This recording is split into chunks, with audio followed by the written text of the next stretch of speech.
Good evening and welcome.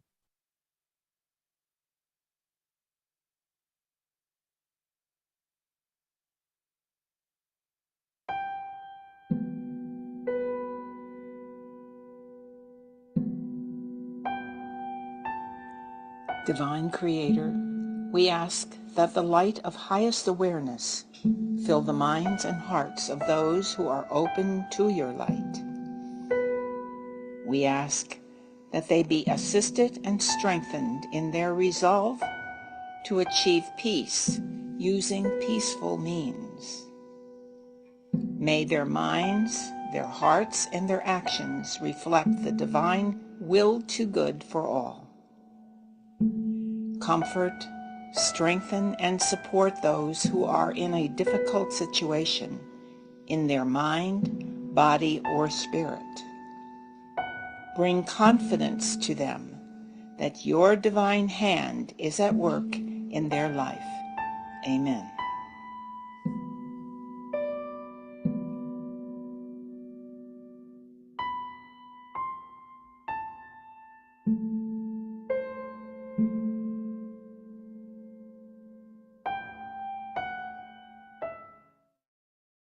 Well, good evening and welcome.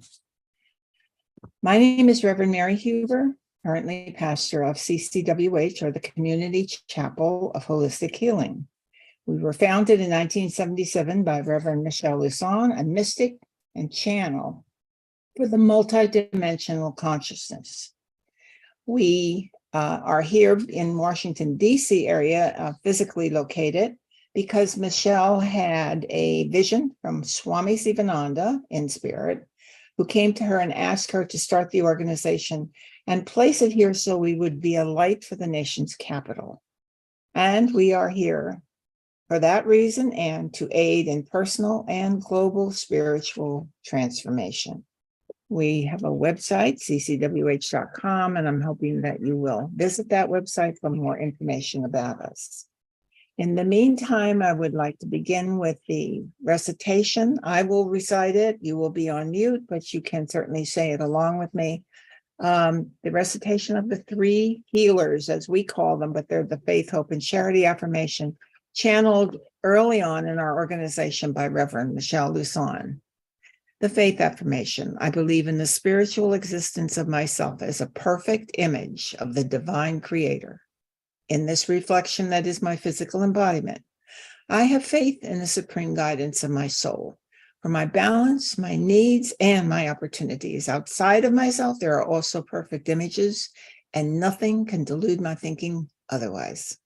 The hope affirmation: acknowledging my faith in the omnipresence of my divinity, I hope for realization, awareness, and acknowledgement of the existence of the great I am within myself. The charity affirmation: in understanding faith, in knowing hope, I pledge my actions, my desires, and my thoughts to the performances of myself on the physical planes of the earth, to honor, to love, and to enlighten all that is a reflection of the divine outside myself, so that my perfection is imaged back to my creator. So help me God. Well, this evening, I want to celebrate with the rest of the world who is celebrating Wesak, is celebrating the feast of the birth of the Buddha, or one of the Buddhas, the most famous one. And we look at that Buddha, his name was Siddhartha Gautama, who became the Buddha, much like Jesus when he came in. His name was Jesus of Nazareth. And through his work that he did in the world on himself and making sure that he was in perfect alignment with spirit, he became the Christ. Well, so did Siddhartha become the Buddha. Now, he came in at a major turning point, as most of the avatars did, to help humanity along in their evolution of consciousness. Now, these major turning points,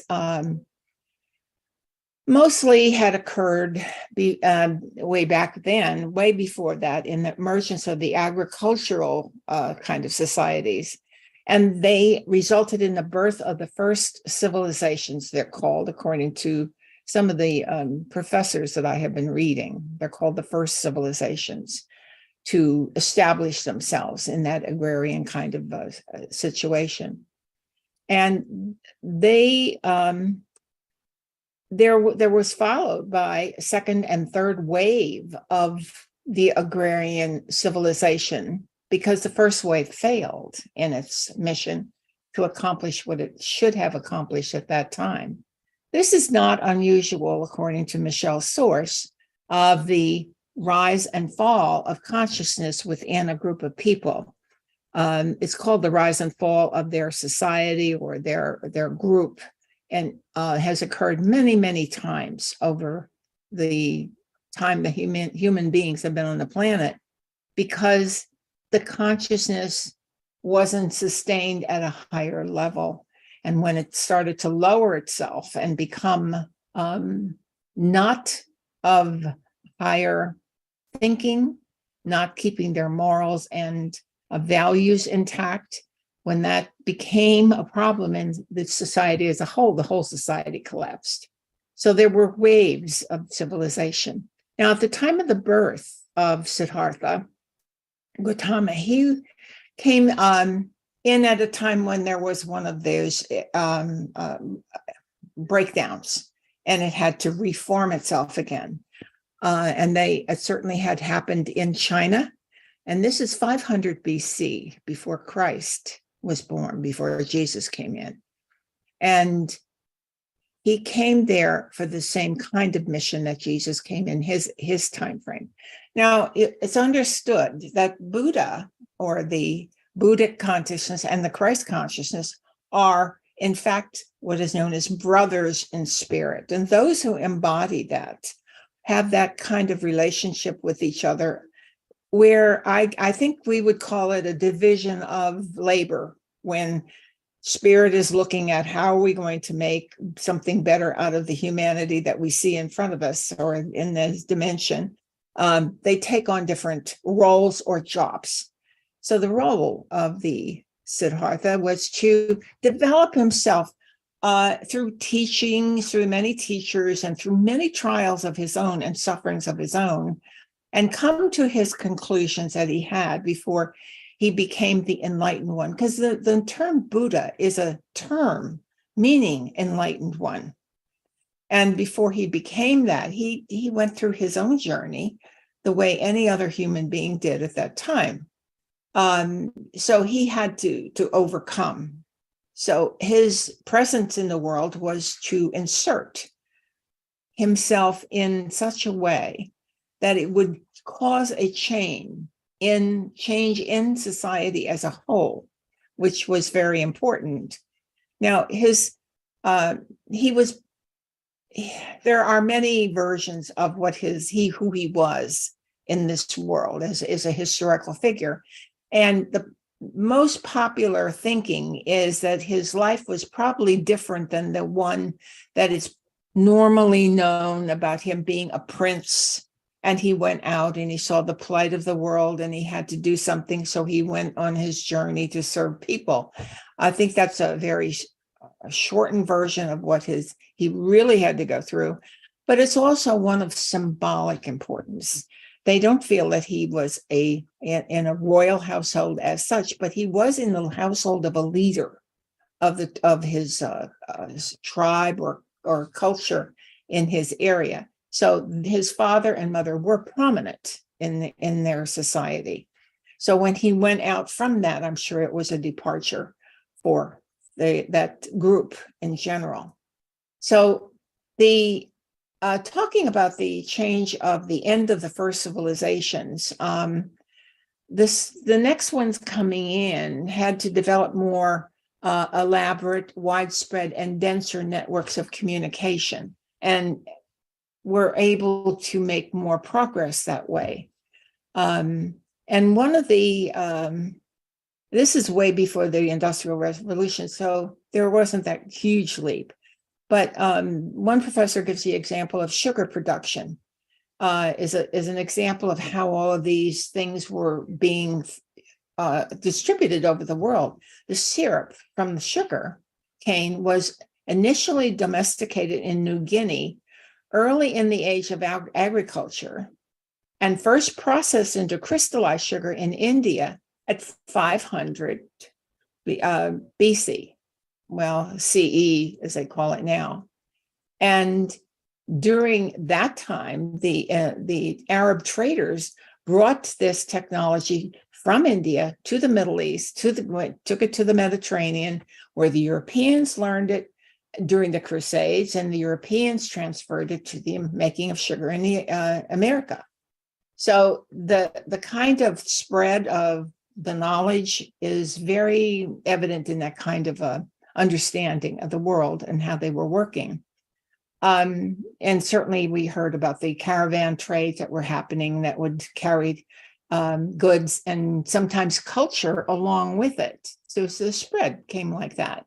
And Buddhism, Hinduism, Christianity, and especially Islamism spread widely beyond their own places of origin and were carried by these same kind of camel caravans and merchants who were doing business all over the world.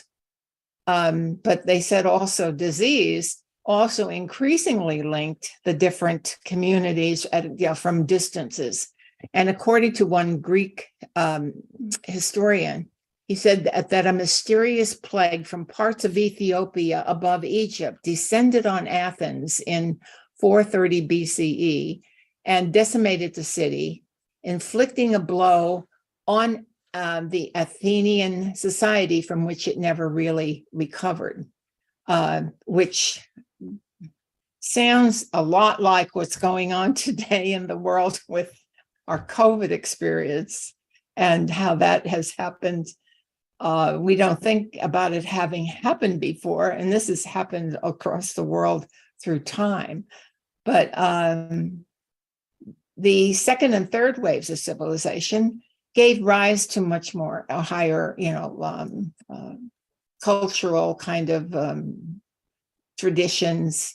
More empires came out of this, and some of the earlier technologies came out of that too.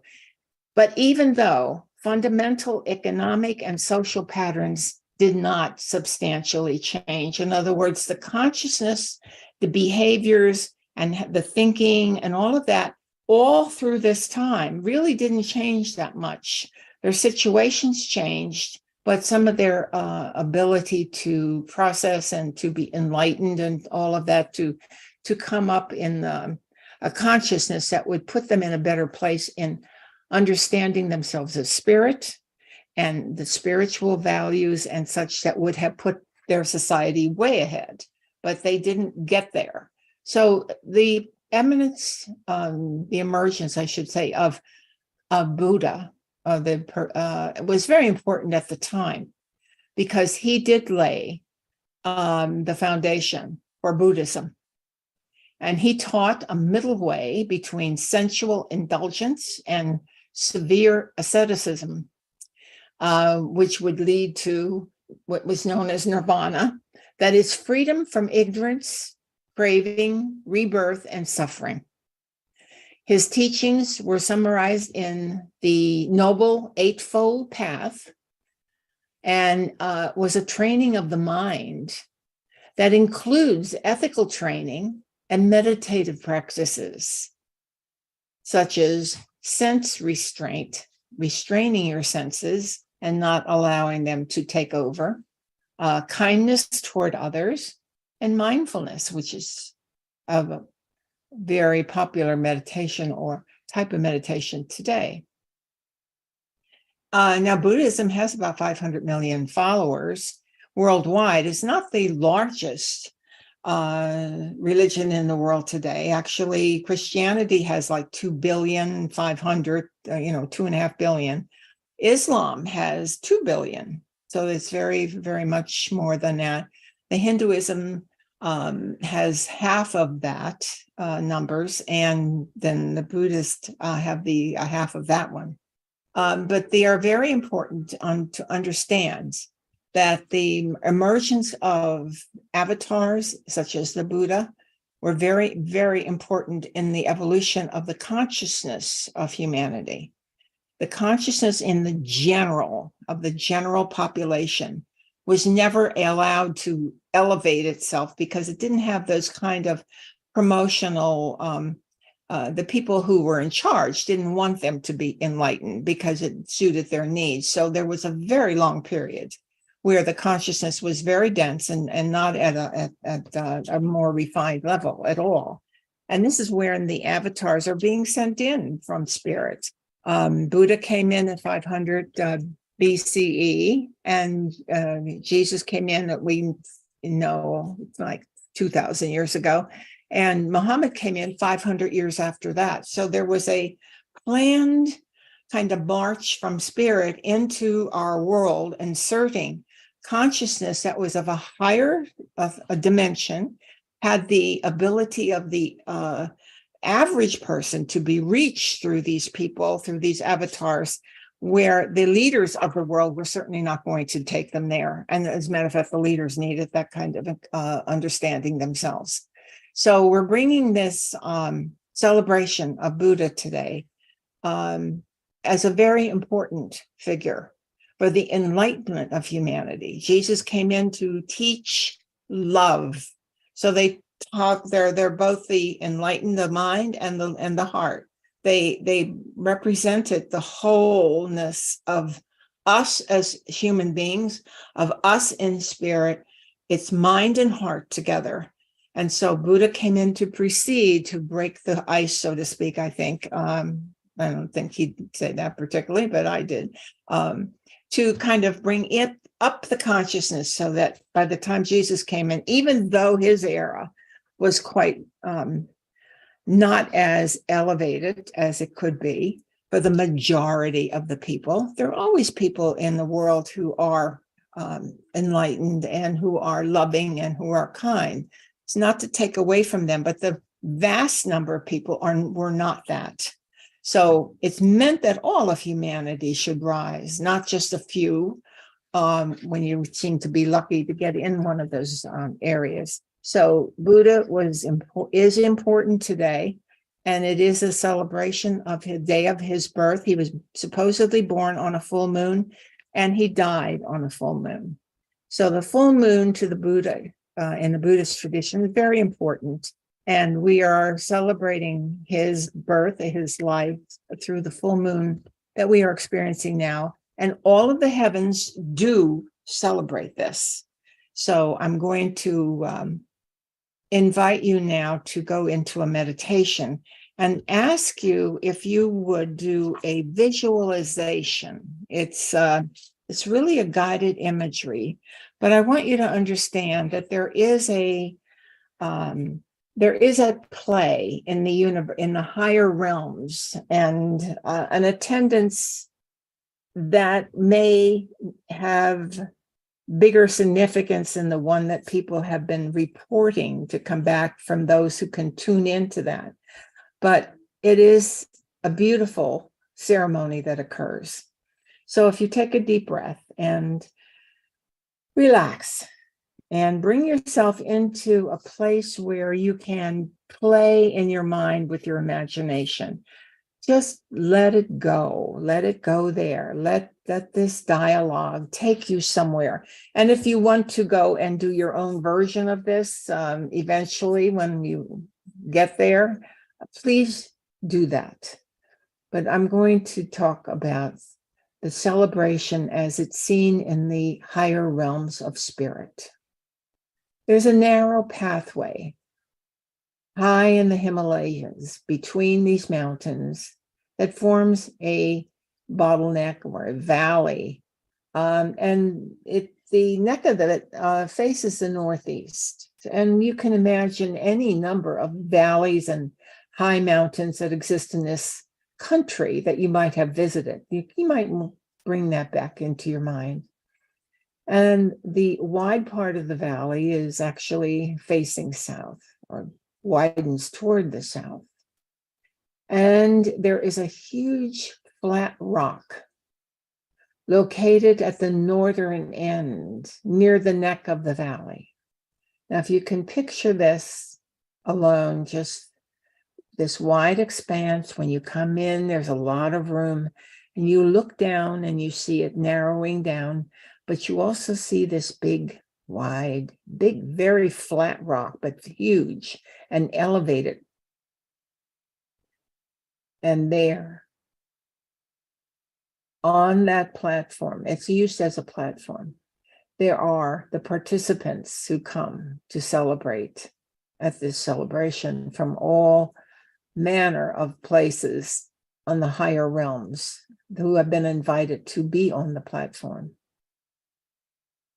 And there is a geometry connected with this. They arrange themselves in a special geometrical pattern. And the northeastern end of the valley, and become prepared for the great act of service to the world that this ceremony is providing, to bring the divine plan to earth. And the people who are in the southern end are also in geometric patternings, have arranged themselves in that way. And most of these are 5-pointed stars surrounded by concentric circles. Now, on this great rock, which is like an altar, the 3 world teachers are standing. The Lord Christ, Maitreya, stands in the center, with the Manu on his right and the Mahakohan on his left. These 3 great souls face the rock upon which there is also a great big crystal bowl filled with water. Now, everyone in the valley is aligned according to their seniority in spirit. And even the workers of the world are included in this. And they are standing there waiting for the great moment to arrive.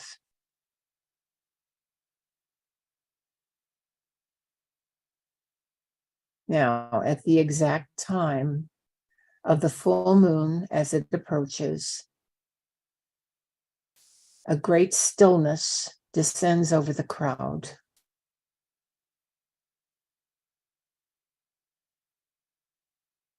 The Christ is standing at the highest point. You see him standing there.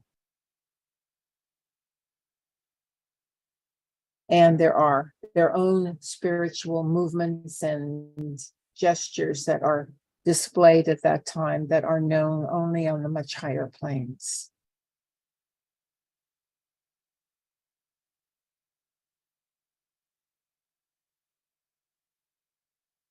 They have certain chants and mantras are recited.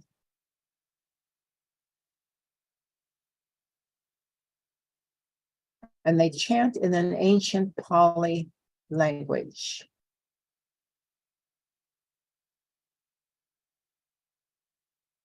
The energies are being increased. The vibrations experienced are rising.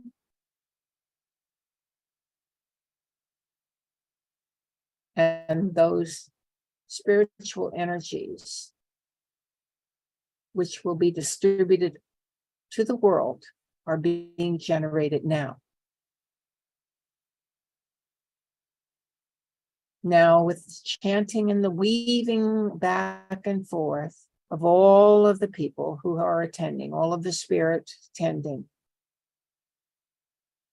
it increases in intensity until there is a speck of light that appears in the sky in the northern side and becomes brighter and brighter at a certain predetermined time, exact time, this light that is becoming brighter then becomes visible then as the figure of the Buddha seated in lotus position, floating toward this great congregation. And he comes forward, ever forward, until he comes to this great altar. And the great invocation is said, which links the higher realms and humanity. This is all creating the great energy that will be used to distribute to the world at the next festival in June. This energy is released from Shambhala upon the earth through the Buddha and poured forth through the Christ as the representative of humanity who receives it for distribution to all. The water in the crystal bowl is then picked up and blessed by the Buddha as the participants come forward one by one to sip the water. And in your imagination, please see if you can be one of those who are going forward to sip from this great crystal bowl, the water that has been blessed by both Christ and Buddha. It's very powerful.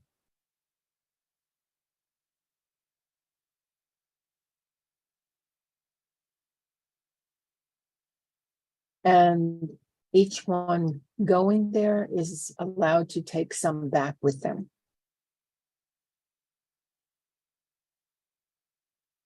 When this has been completed,